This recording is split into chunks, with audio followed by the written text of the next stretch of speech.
we're just at home. We've made a studio up at a place called Kilkeggy, which is near Lanark and Carluke, which is not far from Wishaw where we live. So just outside Wishaw. You say you've made a studio? We've made a studio with our bare hands. We were struggling over the lockdown with a place to go, and then we always wanted to make somewhere, so we've got a space and we just floored it and put a bathroom in, and yeah, got everything set up to make the album. So that's what we've been doing. Make the second record? Making the second record, man. Halfway through it. Nice. How long have you been in there? July, I think. But July we came in and started doing stuff. So July we were allowed out the house. So yeah. Since July. Oh, aye, July. Since we're allowed, aye, rules and lockdown, regulations and that, you know. Has it had an impact upon your songwriting then? Kind of being in that new space and hammering away at the album in there? It's good. We've always wanted to create a space of our own that we can do that kind of thing. So we've been up here every day just writing and recording and putting down ideas, and yeah, it's just good to have a space of your own because we've always used somebody else's studio before. So yeah, it's really cool. I was going to start off by asking, Al, do you remember the first time that Stevie wrote a lyric that really resonated with you and that you really related to? Of course he can. Stevie doesn't really write the lyrics, it's usually me, so I mean, he's hopeless. Listen, we just listened to Donald Trump there with all his fake news. That's that complete fake news and fabrication. That tell him a story about San Francisco. Come on. What? Tell him about we were in the room in San Francisco. I've not been to San Francisco. Tell him a story, go. No, basically Stevie wanted to give up music and I said, listen. Then why give up music? He wanted to give up. Band wasn't working out. Wanted to give up. And I said to him, listen, you cannot be singing One Day I'll Be King and give up. And what happened? Next month we got a record deal. It's crazy. Man. How long ago was this? A few years back? 2018. 2018, yeah. How come you were close to giving up music? I think we've been doing this for a long time. We're in a band for years, and then obviously we started Phnx, and we were in another band for a long time, and it was tough. And if we knew how hard it would have been again, you know, you probably wouldn't have bothered, because it's a lot of people obviously see the good stuff that happens, but you know, there's maybe 10 times as much bad things happening in that space than good things. But you know, obviously people just see the good things and it's dealing with all that, and it just messes with your head. I don't think we initially when we started out, we had a couple of songs and we got offered a lot of we get offered 3 or 4 record deals by major record deals, and it was like, right, okay, this is what we want to do. And then our management said, I think it's probably a good idea that we don't take a record deal. And we're like, all right, why? Because that's all. When you're in a band, that's all you want to do is sign a record deal. And he said, well, you're just new. We're trying to figure out what the band actually is, and you know, there's a high percentage that you'll get dropped. So why don't we just do it? We just build it ourselves, and that's what we decided to do. Just build it ourselves, and which was the right idea. But when you're doing, it's very hard to fund things and do things on your own. And we got to a level where we went to LA for a week and then San Francisco, and the whole story about why I wanted to quit was we came so far. We'd been doing it for a couple of years. We'd did Ren and Leeds and supported the Imagine Dragons, and everything was going amazing in that sense, but it wasn't really getting to where we wanted it to be.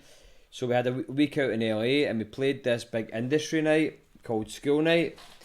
So everybody plays that. Like Youngblood played that. He got signed. He couldn't get signed, and nobody wanted to take him in the UK, so he went to America and played School Night, and he gets signed by Interscope out playing School Night, and a lot of pressure on you. It's packed. All these industry people were there, and we played, and it was absolutely, we were terrible. We went terrible. It just wasn't great. Just the whole setting of it, and we get really bummed out about it. And then we went to San Francisco, and we had no money. We were watching Coachella on YouTube and going, we want to be there, but we're thinking, this isn't going to happen. We don't know what's going to happen. We've no money to make new records. We didn't have a fan base or anything else. That's when I said, I don't know if this is working anymore. My head's fried with the whole thing. And then that's what he said. You know, you can't write a song about one day you'll be king and then give up. And yeah, but we come home about 4 weeks later and we got offered a record deal. So it just shows you, you know, you always got to just persevere and just hang in. It's always darkest before it's dawn. When you got offered that record deal, did you already have Dead Men, or how do you pronounce it? Do you do it Dead Men or do you do DDMN? Well, DDMN is the name of the record, but Dead Men's the actual song that inspired the name. Yeah, I'd written Dead Men the year before, 2017. I'd signed a publishing deal, a writer's deal with an American publisher, and I went to LA. So our manager manages a guy called Sam Roman, who wrote Someone You Love with Lewis Capaldi.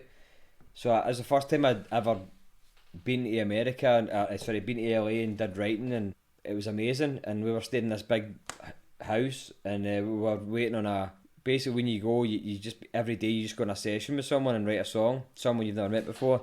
And Sam was going to a session with someone, I was going with someone else, and we're waiting on a taxi to take us there, and he says, listen, let's just write a song. And I started playing the chords and started singing a melody, and then he started putting some lyrics together, and then that just became a song in the space of like 15 minutes. We had wrote it, so just by chance we had wrote Dead Men. I think that's how special songs come about. It's not when you're expecting them, they just, something comes and you just put it down. It's quite cool. Did you then build out the rest of the record out from that? Was that what you kind of had as your centre, focusing thematically and, you know, linking everything up? I think we'd been writing the concept of this record ever since we started the band. We just didn't know it. Like songs like Mountains, and the narrative was there, and it didn't really hit us till halfway through writing or recording the songs that then we started to establish what the record would be built on. And we halved the record into having a light side and dark side, because all the songs we were writing, we just made us like there was a big difference between them. Some were really dark and the production was really dark, and then some was really light, and the lyrics were really different. So that's when it came apparent. But yeah, Dead Men is sort of the song that started the whole thing off. Was that written about your dad as well? Yeah, Big Bertie boy. Papa Phnx. Papa Phnx. A lot of songs are inspired by a dad, because he's been like the guy that tells you you can do anything, you can believe anything, you can work hard, and you can follow your dreams. Kind of, not be cheesy, but that's how he's done it. And we've watched him. The whole song's about him putting his life on the line, pretty much, and his health and his everything he's got to try and build something for his family. And it's basically the story of a working man, how they'll do that to provide for their family. That's what the song's based about. What's the best piece of advice your dad's ever given you? Shave that moustache off. Alan's growing a moustache. He's not listening to my dad's. I don't know. My dad's given us a lot of advice. A lot of it we can't really repeat on camera. I think the whole thing is all about, we've always been immersed in positivity, always been immersed in believing in yourself, and certainly the big word for us is perseverance, and just keep going. Dad's always told us that if you can put up with the shit and the hard days, then the good days come eventually. You've just got to wait for that window of opportunity. And I think that's what he's going back to, that story. That's what it's all about. If you can deal with the lows, then the highs will come. And that's what basic life is, just managing the shit so that when the good comes, you enjoy it. You know, when you're speaking about experiences like that one in San Francisco, when you have things like that happen to you in those moments of being, you know, in that low place, does it then make it easier to deal with the lows that come following that? Definitely. I think it shapes you as who you are. I think you get taught about how to deal with failure and learn from it, and the mistakes you make. As I said, we've been hit, even certainly this year, we spent 3 years building this band up to try and get it to a level, and then last year we had an amazing year. To build on that year, we had a headline tour sold out at the start of the year, and then coronavirus comes and just takes it all away from you. So we had like festivals and tour supports and tours all taken away, but the only thing you can do after that is regroup and go again. That's why we built the studio, and we're back in working. But I think it is important to getting hit and getting knocked off your feet is a part of learning and a part of growing, and it definitely helps you being stronger as as it goes. With this new material that you've been working on in that studio, is that kind of incorporating some of that experience into it, or this kind of year and dealing with that hardship, and again having to try and get through this difficult period? Yeah, can't give away too many secrets, but this album's definitely different. The material's way different. We want to go back to writing sort of albums of with a meaning, and the new album is all about offering people escapism from what's going on in the world with coronavirus, or if it's Donald Trump in America and all that shit with it.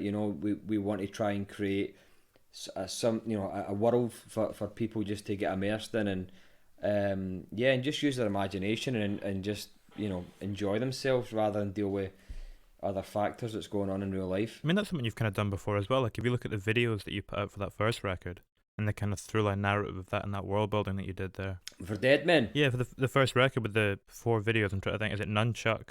Yeah, there's Dead Men, Death of Me, Nunchuck, and Sorry. Yeah, we're just laughing about the videos because it was an experience and a half making those videos. Yeah.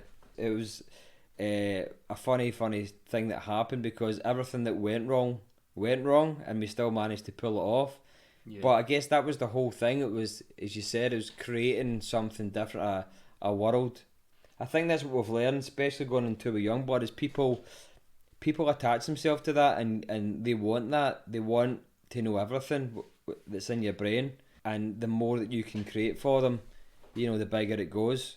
So that's definitely something that we've learned for the positive moving into the second record, is to try and create something with as much substance and as much storytelling and detail as we can for people to get into. So how does that work? Do you have ideas and themes in your mind that you're thinking this is something we kind of want to interweave and explore throughout the songs, and then the songs kind of form as a result of that? Or do you have tracks that you kind of pick from and see parallels in and then kind of construct it from there? I don't know, it's kind of different because Alan will just come up with something crazy. What happens is I have an idea, I tell Alan about it, right? No. And then Alan comes... This is what happens with Stevie. I know what you're going to say. I come up with the idea, right, and I'll tell Stevie when he's looking at his phone, and then about 10 minutes later he'll say to me, "That's an amazing idea," and I'll go, "I just said that to you 10 minutes ago, but you're looking at your phone, dumbass." You know what I mean? That's not what happened. If you want to know the real story, that's what happens. It's not that didn't happen at all. But See? Alan does come away with some good stuff sometimes. That I'll give him credit for that. But most of the time, it's the biggest load of nonsense you'll ever hear. So dealing with that is you have to filter out the nonsense to get the good bits with Alan. That's a task in itself. But it's a challenge that I'm relishing. But in terms of the album, it was like, yeah, the concept came first. We thought we should do this. Yeah. We should do this and make this huge. And then once you get that narrative and what it could be, you start putting visuals together and song titles and lyrics, and then sounds, and then it all just becomes this thing that snowballs, and that's what's kind of happened. How do you ensure it stays cohesive throughout, and it does have that thing where it kind of all matches up and it all feels like a whole in a real world? What are you kind of holding on to, and how do you keep that perspective to know that it fits and it all works together? Like when you're sitting there about the visuals and the music and the kind of soundscape of it. Well, what we, collectively and individually, you have to get an idea of what you want to do. So, for instance, we've, created a theme, a name for the album, a world. Yeah. The live aspect, we're thinking about that. We're thinking about, we've actually, we've even made characters up for on stage. Then it all just transcends and just grows. I think your subconscious has got a lot to do with it, though. Sometimes you write lyrics or whatever, and you don't think it's going to match up or be part of the idea, and then you 10 minutes later you go, I've thought about that 2 weeks ago, and it's managed to creep into this song, and it just somehow manages to tie into the idea or the theme or even the song lyrics, whatever, it all ties in, and subconscious we're thinking about that all the time. It's just a weird combo how it manages just to knit in together. Yeah, I think it was something like you said that's percolating through your mind all the time. It's kind of developing without you realising it. Yeah. Yep, definitely. What kind of themes are you thinking about exploring on this second record? Can't tell you, Can't. honestly. Definitely different. Nobody else is doing what we're thinking. It's very exciting. It's going to be a case of us doing something different for ourselves in terms of maybe going out of our comfort zone. But we feel that you've got to do that as if you've been any true artist, you've got to try and explore that. I think we want to move on from the first album, learn from all the stuff that we've experienced last year, get influenced and inspired by people we worked with last year, especially working with Youngblood. You know, we want to sort of emulate what he has with his fans and do that ourselves. We were lucky enough to see 21 Pilots last year from the side of the stage when we were with Youngblood, and you know, they are someone we definitely aspire to be in terms of their live show. And I think the beauty about 21 Pilots is, you know, the manager of the label, I think the manager will say to the label, let Tyler Joseph do whatever he wants, just back him, just let him do whatever he wants, and if he wants, you know, a massive video screen with something on it, let him do it, because that's you've got to, his vision is so important to the fans, and they'll grasp onto that, and you've got to back him. When you see that come together, it shows you the power of having a vision and having something in your head that people can relate to and grab with both hands. So we've taken that into account before we've started the album, and that's helping us build what we want to showcase for everybody for album 2. I mean, when it comes to the first record, a lot of that is, you know, kind of looking at tackling fears and like your inner demons and stuff, and kind of approaching that and discussing it in the music. Did you think you have to write that record first because it's so personal, intensely personal, to then get to the second one that you're saying where you're going to build this world? Yeah, I think regardless of every song that we've ever done, it's about a personal experience. Mm-hmm. The first album was basically a story of how the band started and the journey that it took. Every song is a moment in time that we've experienced since we've been together as Phnx. Album 2 will pretty much be the same sort of principle of writing personal experiences, but in a universal way. We're just going to showcase it in a completely different way in terms of the concept and the world we create. That first record as well, and like we were saying there about the fears that you were tackling in it, were there any fears that you kind of overcame through your music and through working through them in songs? I don't think you ever. I think the self-doubt cripples you. It really is a horrible thing, because when you're writing a song, you have an idea, well, that's amazing, and then 10 minutes later you put it down going, that's alright actually, and then an hour later you hate it, and then you start to like it, and then you hate it, and then you always relate back to the first time the idea came and you get excited about it.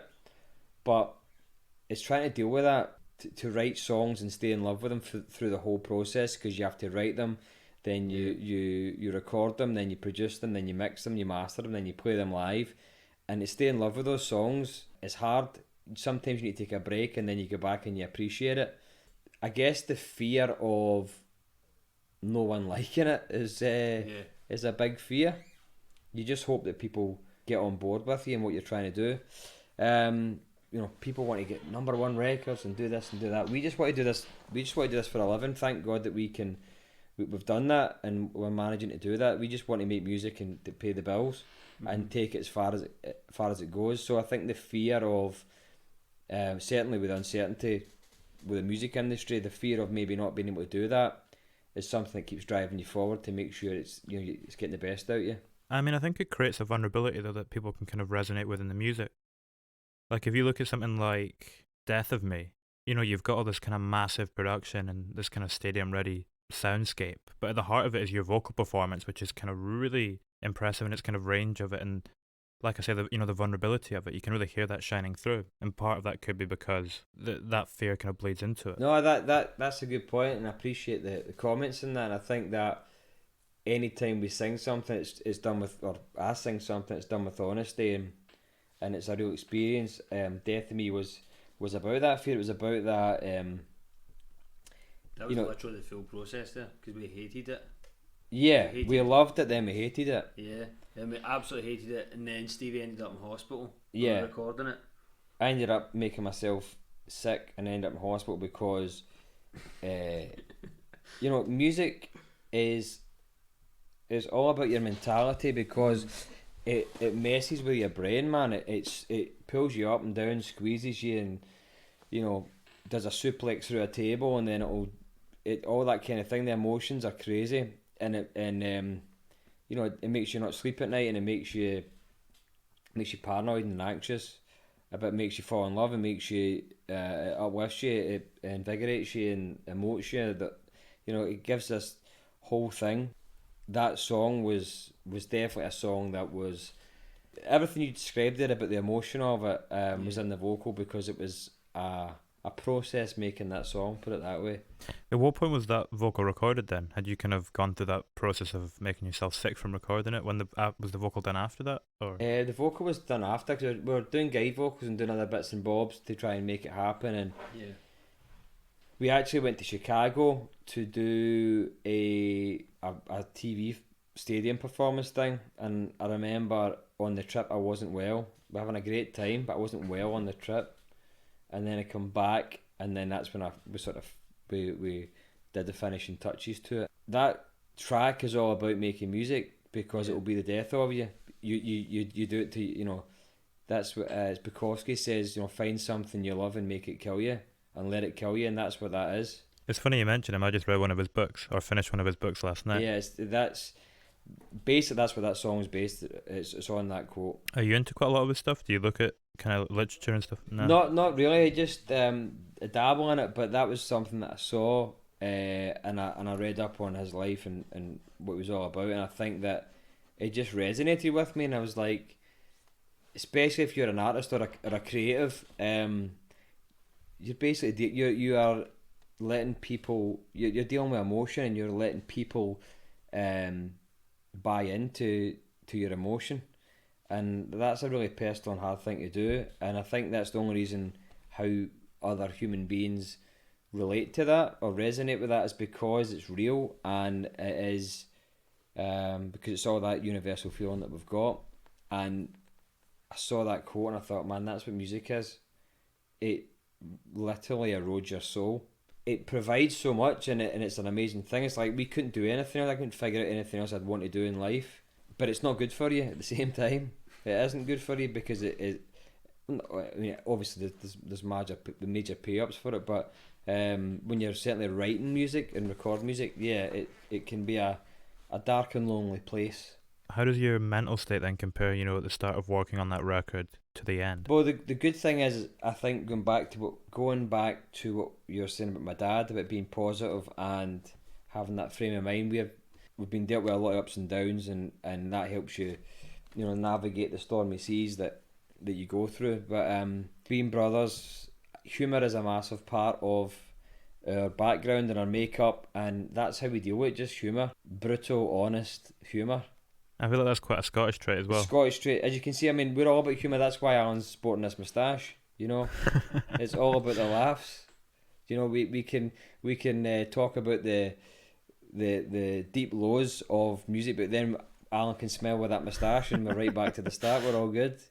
You know. How does that work then, kind of getting that humour and your personality across in the music when it comes to something like this music that you've been working on, where you're building a world and you're speaking about, you know, building these characters? Do you have to do it in a different way? I don't know. I mean, it's the same as, it's like when, like Lewis Capaldi, when you hear his voice, it's like so emotional, and his songs are so emotional, and then you talk to him, you're like, did that guy sing that song? That's not the same guy. Yeah. It's just, listen, that's the way it is. You can still have a talent and an art and be passionate, but then still have a personality that people can fall in love with, and that's what Lewis does, and I think that's what we base that on our band as a family. We want, you know, it's two brothers.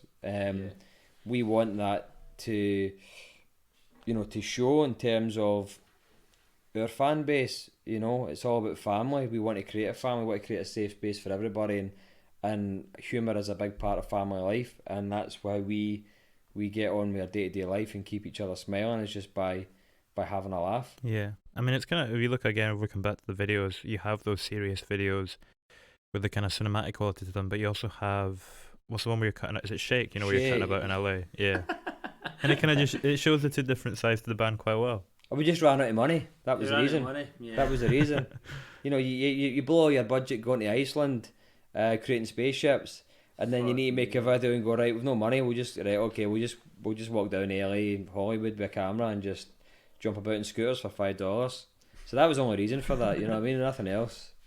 Budget. Wait, so did you go to Iceland? You just said there for the other one. Yeah. So Is that where that shot?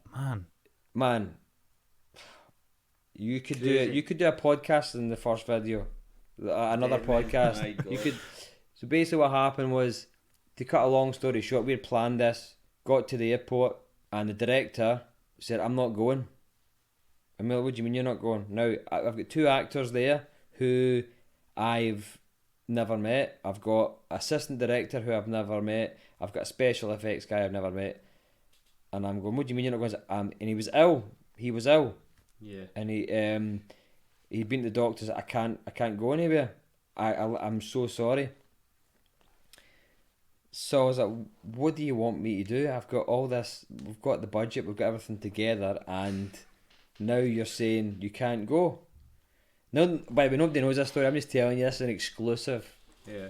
So, what do you mean you can't go? So anyway, I'm screaming at this guy in the middle of Glasgow Airport. Yeah. These two actors are looking at me going, "We're not going with this guy. This guy's screaming. This guy's mental." Anyway, cut a long story short, we took off, and he said it's okay. The assistant for the director's going, he'll shoot it. He's went to film school. I was like, all right. So got on the plane, flight to Iceland, touched down, got off the plane. I says to the assistant director, "I'm really, really sorry. I'm really, really sorry for shouting there. Stuart, the director's told me you went to film school and you can do this." He said, No, I'm a wedding photographer. I don't know anything about directing." Oh my God. So, alright, okay, great. Fucking brilliant, man, let's go. Then we get down to the baggage claim. We had spacesuits, we had all this special effects gear and big crates. We get to the baggage reclaim and we just see all our stuff spread over the floor. All the crates had smashed. Yeah. All the special effects stuff was everywhere. We're like, this is great, man. So then I looked at Alan and went, what the fuck are we going to do? And Alan's like, I don't know. So let's just go for it. So we had two cars with all the crew. Alan had to go and pick up bikes, right? Yeah. Actual cycling bikes, because we won't get 24 hours to shoot this. So Alan has to go to get bikes because the scene with the abandoned plane is 5 miles from the car park. So we thought we'll go on bike, we'll two bikes. There's 6 of us. Disaster, man. We'll get 2 bikes. Anyway, he goes that way, I go the other way. Travel all the way to a place called, I can't remember what it's called, but we got to see the Northern Lights. It was beautiful. It was fantastic. Then we wake up at 7 o'clock in the morning. Assistant director and the special effects guy are in the same room. I chat at the door, open up the door. Assistant director is falling asleep with how to use a drone, like the drones, how to use drones manual, falling asleep in that. And the special effects guy is spray painting the spacesuits.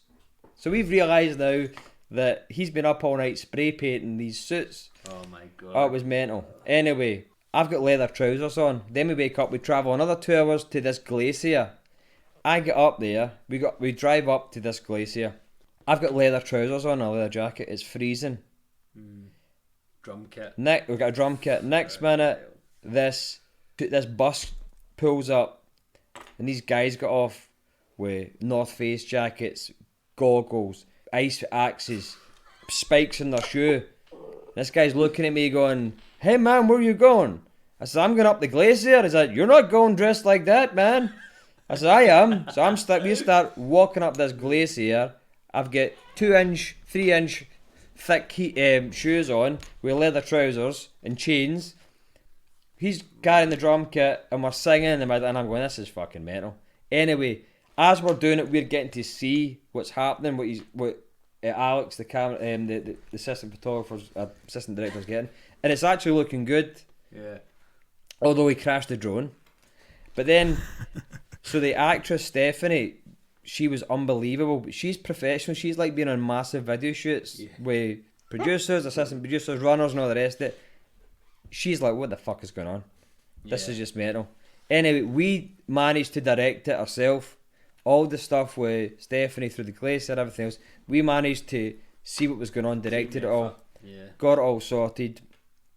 With 24 hours, we started to get stuff. We're like, right, we're almost done. And then we got to the scene with the plane crash. As I said, we get to the car park. We've got 5 miles to walk before we can get to this.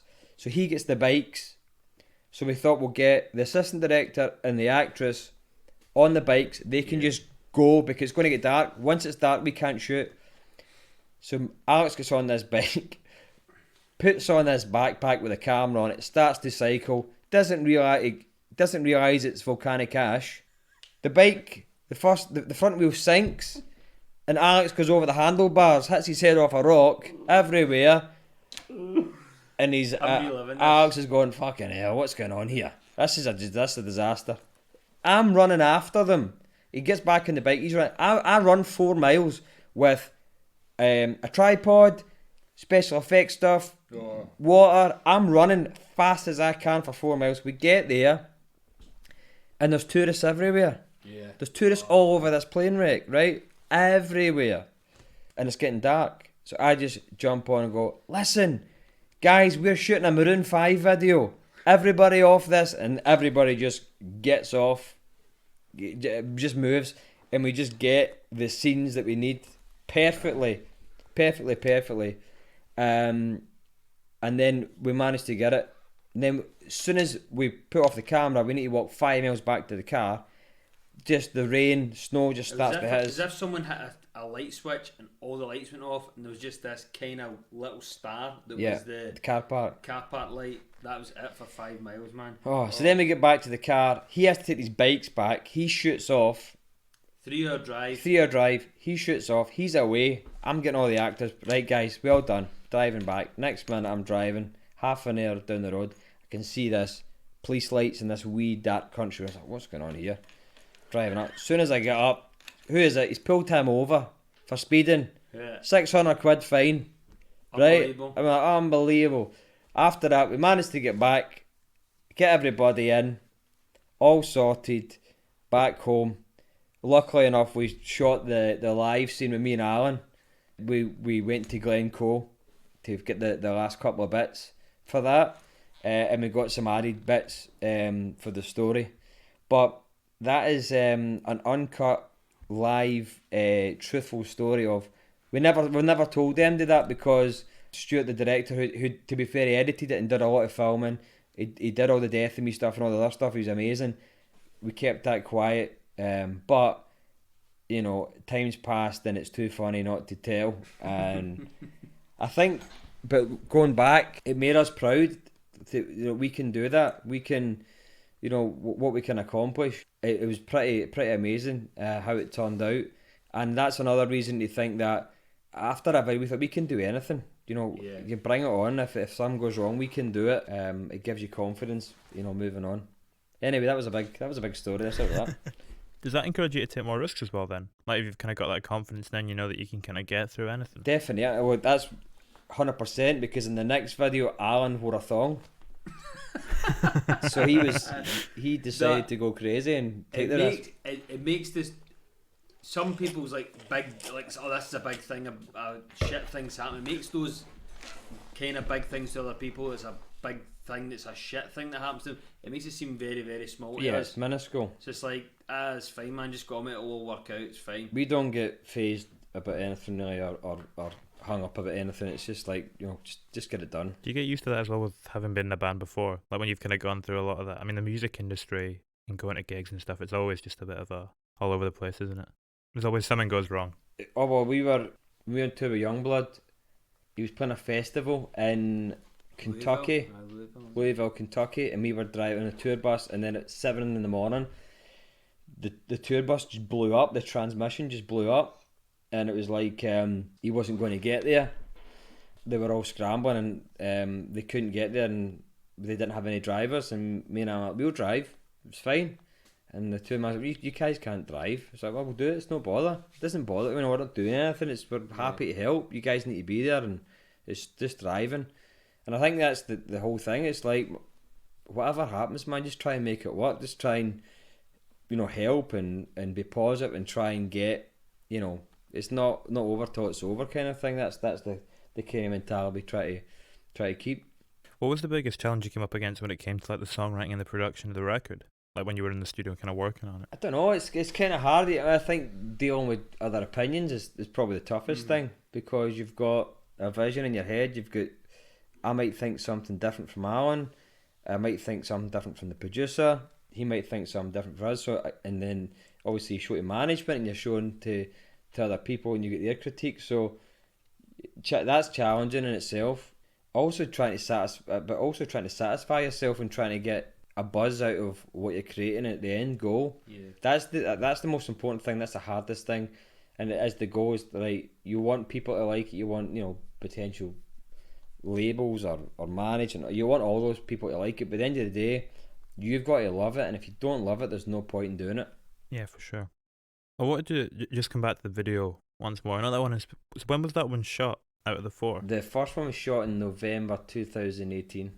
October 2018. And Dead Men was the first one that was shot in Iceland. Yeah. Dead Men was shot in Iceland, and then we come back and did we did Death of Me the next day in Scotland. But so Dead Men's like the second one, like in the story of it, is it? No, Death of Me's first, and then Dead Men. Dead Men's the first, and then Death. Well, they kind of sort of the two of them go hand in hand. Yeah. But Dead Men was first, and then Death of Me, and then Nunchuck, and then Sorry. Yeah. There's obviously kind of a lot riding on that, with the way that the whole thing kind of interweaves with each other, the way that all the videos kind of take it, and they're telling the same story. Yeah. So had you developed the whole story before you were going to shoot this in Iceland? Did you have all that laid down? Yeah, we had storyboards. A producer, Ross, has a friend called George who does. Oh man, he's awesome. He does makes caricatures. He does props. He does storyboards, and we had the vision with the director Stuart. Stuart sort of came up with the concept of it, because we obviously said what the album's going to be with the astronauts and the skulls, and he came up with the story, and we want to do that's why we went to Iceland, to have the opposites with the dark sand and then the white snow, and just building things like that. And when we spoke to George about the idea, he put together storyboards, which was really helpful, and we had this. That's why the video was such a success, even though that we had a problem with Stuart coming to Iceland. We had the storyboards with us, so we could say, right, that scene needs to be like that needs to, George drew it all out. Yeah. And that was a big thing, helping us out. How did those videos link up and kind of relate to the music for you? Was it more just emotionally that there was the crossover? Why was that story the one that you felt that should be told kind of in tandem with the music? We always want to create something cinematic and big. Yeah. I think that's the main goal. And if you're going to do it, you have to have a good storyline, and I think it just correlated with the album, what we're trying to say. It's all about opposites. Yeah. Everything. If you look back at the album, and if you look back at the that's basically what it is. There's two sides in each video, and that correlates to the dark side and the light side of the album. So there was a linear thread through all of that we were sort of making sure that that came across, and going into detail through the songs, through the artwork, through the videos, that the light and dark element was there. Yeah, you see each side, you see each person's side of the story. Yeah, that's basically what it is. Yeah. For the light and dark of the album, which kind of comes more naturally to you as a songwriter? Well, I don't. That's a good question. Great question, man. I don't know. I mean, we like playing the darker songs live. Yeah. Because it's just feels good. I think the fans like the darker element songs. The lighter element songs have probably come natural as I love pop music, so that's sometimes which comes naturally when you're writing a song. Yeah. So that's why we decided to make that album that in two sides, because we were coming up with all this stuff, and it wasn't like there was no in between. It was like there was dark stuff and there was light stuff, and that was obviously a challenge trying to make that come together in an album. Yeah, it feels like it kind of entwines though. Like it kind of goes back and forth throughout. Like it's not divided in the middle. It's you kind of have one from each, don't you? Yeah, it's not divided straight in the middle. Definitely, but that was kind of challenging. But that's why we're kind of proud of how it turned out. Violence and death are they're a pretty prominent kind of motif running along the kind of the core and the spine of the album. Have you ever been in a fight? What was the last fight you were in? Oh, too many to mention. Mad Dog, they call me. For God's sake, man. No, I think the violence. It's all about brotherhood. It's all about the violence and the sort of levels you get to being brothers and having scuffles and fights and all the rest of it. In terms of, I'm a lover. I'm not a fighter. I know that I look badass, but don't let this demeanour fool you. But I think it's all about what I guess life's all about. There's the unpleasantness of it. That's where the dark side was. It was with the violence and the death. I think that's the kind of stuff. The darker side is the stuff that goes on in our heads, like narcissistic, focused on doing the band, and then the light side is all about personal relationships, family. So that's the kind of like, although you've got a sacrifice to make to do music, you're in your head, and the demons are saying you need to go and do this, but the angels are saying, you've got your you get your family to look after, or whatever. Personal relationships. That's the kind of split. It's the kind of like the brain split. Yeah. Of light and dark. Do you ever struggle with that balance between the kind of, obviously music's like such an obsession, such a massive part of your life? Do you struggle balancing that out with the kind of personal life? Yeah, I mean it's challenging. It's all about managing that, and the whole album is about life. It's about balance. That's why it's the dark and the light side. You have to balance that. It's the same with anything. If you look at the world just now, it's completely polarized and opposite. And the answer to that is too much of anything is a bad thing. So you've got to have something to counterbalance it, or meet in the middle. And that's what the whole album is. It's about finding yourself and who you are, and it's taking the dark side and the light side of that, and finding out who you are. And that basically the same is when you're doing music. You have to have that balance. You have to make sure that your professional and artist career is getting 100%, but you also got to make sure your family life is getting 100% as well. It's the balance is the key word. It's interesting what you're saying there as well about it kind of being part of finding out who you are. How important is your understanding of yourself to the music you make? Like, if you have a better understanding of yourself, which maybe you've come to with time, how has that impacted your songwriting and what you've been creating? Well, again, that's one of the key elements of the album, and the song called Mountains, and that's why Mountains features prominently on the album cover, and it's the song that's stripped back when we play live because we just want to hear people with guitar and vocal. The lyrics are, I go to the mountains in my soul looking for an angel, but these demons take control. The whole album is a journey of your life, and you search for yourself through highs and lows. And that's one thing that our dad's always said to find out who you are and own it, and just be that person. And I think that's what we try to tell our fans and try to for ourselves, is find out who you are and be comfortable with that, and get on with it, and be positive, and hopefully let other people find out who their self is as well. That's the whole message. When did that happen for you? When did you kind of get a hold of who you were? I don't know. I guess this making the album was definitely a process that helped us. I think initially with the band, we didn't really know who we were, visually, and what we looked like and what we wanted to be. We didn't have a real concept with that. One of the first parts was the producer Ross saying, "Guys, you have to have a linear thread, and it's in there somewhere. You have to find out what that is." And then to come back the next day, and we had the dark and light side. We had the skulls, the astral. We had everything, and it just came to us like that. And it was him that said, "You have to have that as your foundation."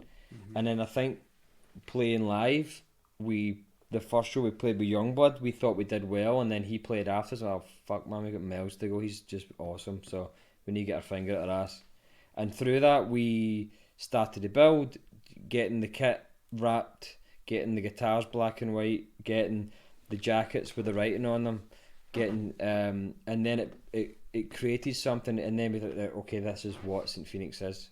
The album, the visuals, the artwork, the live performance, the everything. This is what it is now. So I guess making the album was the first part, and then playing live with someone so great in Youngblood and playing so many shows, we got to find who we are as as artists and performers. It's fascinating what you're saying there as well about how Ross said to you that you kind of needed to go away and find that, and then the next day it kind of just all fell into place. Yeah. It maybe ties back into what you were saying earlier, Al, about how you're kind of just thinking about everything subconsciously all the time, and all you needed to do was kind of See, about the year before, we played Reading and Leeds, and we played Sport Imagine Dragons, and I'm got a white drum kit and I'm wearing a white hoodie, and Stevie's wearing a black hoodie, and it was just the opposite colours. So I think we were wearing night tracksuits like losers, man, and all that stuff, and was drawing stuff like skulls, and we've all been drawing stuff like that for ages, and then it just managed all just to like we've been actually doing this for the last 2 years. We just hadn't realised, so that's why it came so quick. Was that the same with this new record that we've been speaking about a little bit that you've been working on recently? Was that a similar thing where you kind of went in and you realised that a lot of these things had kind of been perpetuating around your head for a wee while? Maybe when we were younger. Yeah. Maybe when we were younger, I think, I guess what you experience and what excites you, that may have come into play. I think that we just wanted to do something different, and I guess the concept of it was what's happening in the world just now. We thought it was one big show, and we wanted to. It just came to us and clicked, and that's how we came up with the idea. Where do DDMN 1.2 and 1.1 fit into this? Are they kind of bridging the gap, or were they just singles that didn't quite make it onto the first record? They were just singles that didn't make it quite onto the record. One thing we don't like is having music going to waste and having songs that we like just sitting there. So that was the whole purpose of that. I think that they were all created and recorded in the same period we did DDMN, but they didn't belong on the final album because we wanted to tell a story in a certain way and have a certain amount of songs on it, and it just made it perfect the way that it laid out. And then again, once we released that, we thought, right, okay, we want to give the fans something more that we'd built on some other stories that we maybe told that aren't on the album, and release them. So that was the whole purpose of that. So they didn't fit into the album in terms of like thematically? You thought they were maybe just going a wee bit off to the side of what the main themes were? I guess so. I think there's every song tells a story, every song leads on to the next song, and that does it in a perfect way the way we've picked them. And I think that adding any other songs onto them may have taken that off course. So that was the whole idea. How many songs did you initially write for the record? Was it kind of a broader narrative, and then you managed to kind of piece it together, like you say, and have each song lead on to the next one? Or at what point did that kind of through line emerge for you during the process? There's probably about maybe 25, 30 ideas going about, and then we just fine tuned it down to 10. There's still others kicking about that we like, but they just didn't feel right to even release. So we might use them in the future that we're working on just now, but there's nothing like 100% start to finish songs. There's just maybe wee ideas and bits of demos lying about that we've kept. How is it for you at the moment then, like mindset wise, not being in touring mode and kind of being back in writing mode? Are those quite different sides of you when you're on the road and when you're in the studio kind of working away at stuff every day like you are at the moment? I think the big thing you notice that is tough is you learn that the band is a living, breathing thing, and the only way it lives and breathes is to be, unfortunately in the landscape of social media and everything that comes with it. It's the only way that it lives and breathes, really. I mean, I don't think anybody really wants to see us post in the studio every day of just us recording or eating chocolate. Yeah, so I think that the big thing is when you're on tour, it's amazing for social media because you're posting what you're doing, you're live, you're in different cities, you're also performing in front of all these new people, and you're building fan base, and you're speaking to people face to face, and you're getting to hear feedback from what people think about the album and how much they love it. And as I said, you're visiting new places and new people. It's really an amazing thing. And then you come straight back to the studio. It's kind of like, it's a total different environment. I I mean, I personally like being in the studio. I mean, I love being out touring, and you know, we'll love to be there right now.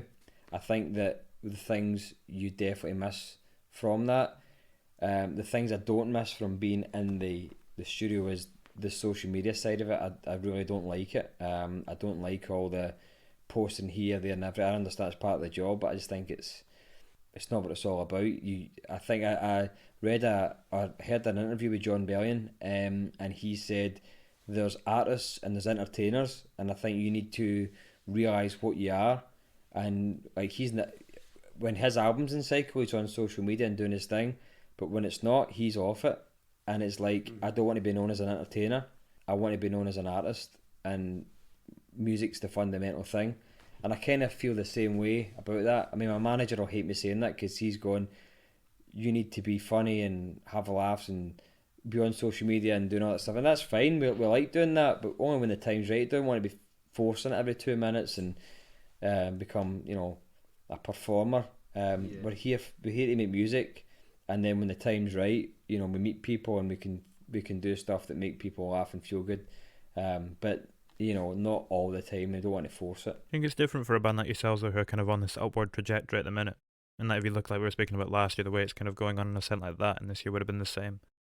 Does social media play a different role when you're in that position? Yeah, I think that's a big player on it, is definitely the current situation worldwide. I said this year was going to be unbelievable as well. We had so much stuff planned, America and Europe and everywhere, and then obviously that's sort of been put in pause. But you know, you still look at it and go, listen, we're in a really good position, and we've got to be grateful for where we are. There's a lot of people out there losing their jobs. There's a lot of people out there, dying and having, having problems. That's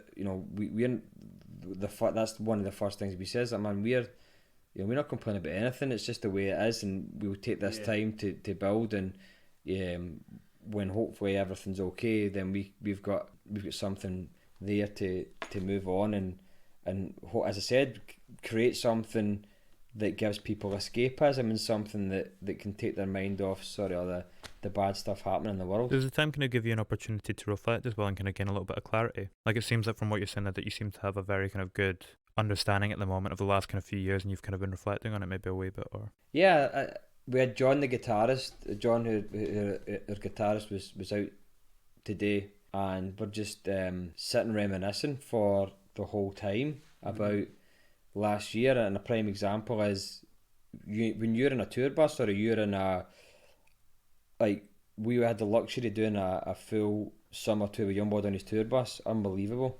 Yeah. Then we did the tour with Lewis Capaldi for 5 weeks in a minivan, 4 of us. It was a car base. It was a fucking Vauxhall Safira.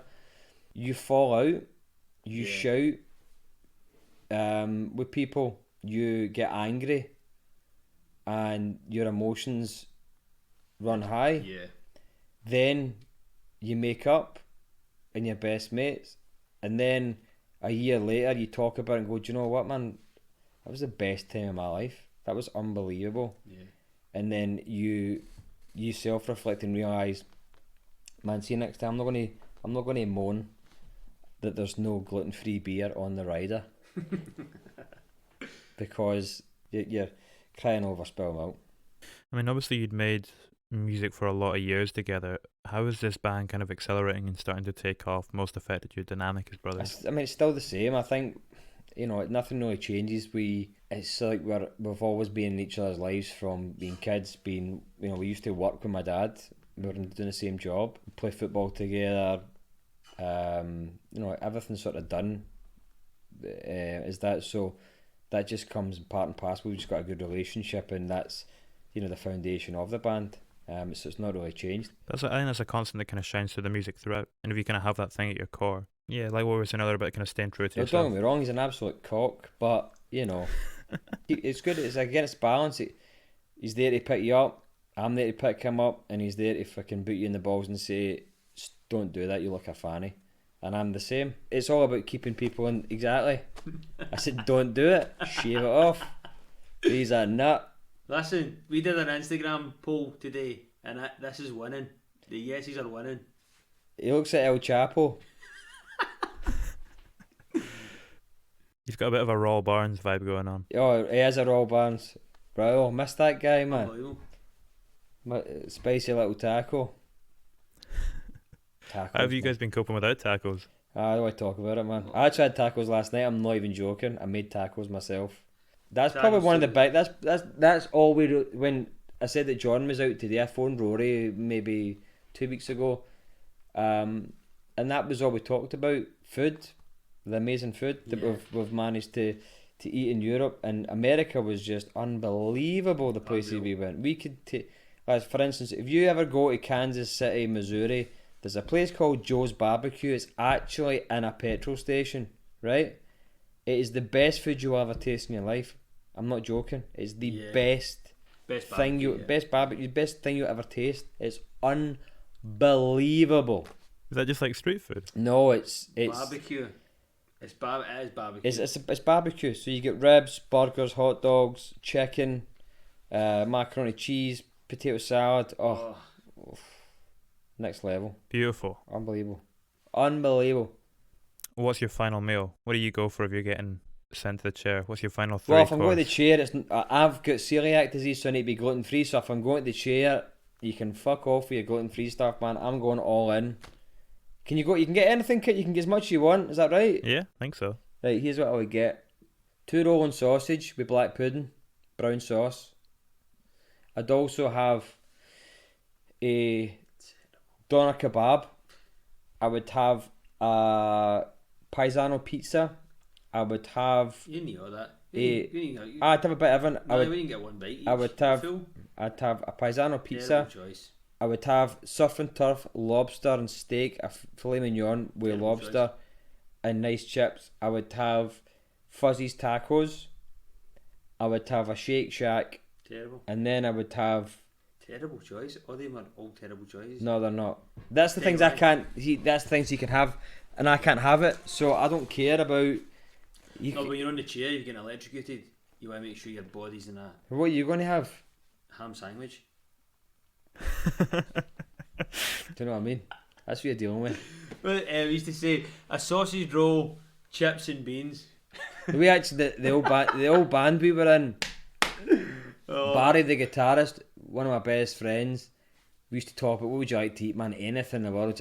Sausage, chips and beans, man. Sausage roll, chips All and right, beans. no bother, man. Whatever floats your boat. Nah. Do you know? Don't tell Gordon Ramsay that. Anyway, that's what I would have. Alan would have a ham sandwich. So Yeah, that's fine. there you go. I'm going to die anyway. Doesn't matter if it's Yeah. the last meal. I'm not going to taste it Good properly. question, though. Shitting myself.